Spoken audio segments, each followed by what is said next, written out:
ฮัลโหล大家好สบายดีมื้อนี้ก็มาพบกับเสี่ยวอ้ายเคอทางเช่นเคยนะจะมาเรียน HK 3ตอนเนาะ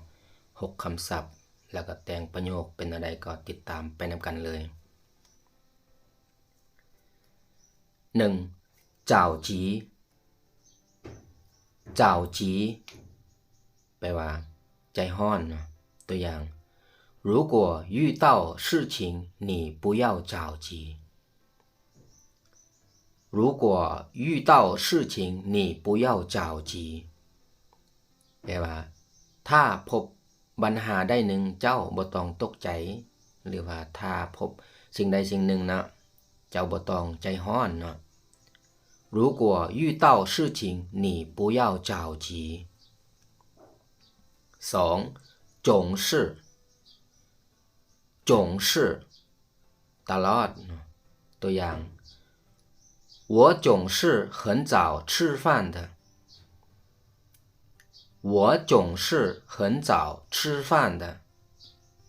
แปลว่าค่อยปกติกินข้าวไวตลอดเนาะหรือว่าปกตินี่ค่อยเป็นคนกินข้าวไวเนาะ我总是很早吃饭的3จุ๋ยจุ๋ยปากเนาะตัวอย่าง他的嘴巴很漂亮他的嘴巴很漂亮แปลว่า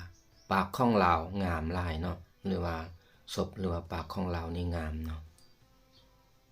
他的嘴巴很漂亮4作业作业เวียกบ้านเนาะตัวอย่าง昨天的作业我还没有写完了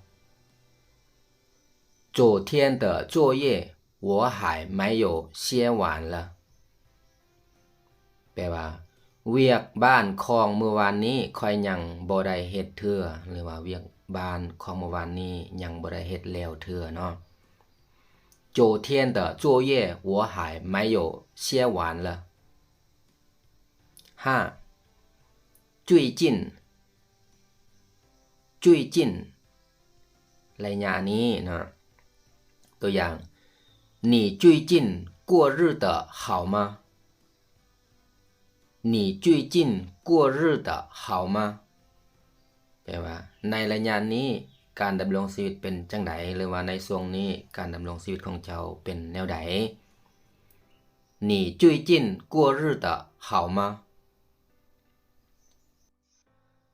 6作用作用บทบาทหรือว่าผลตัวอย่าง这种咳嗽药对他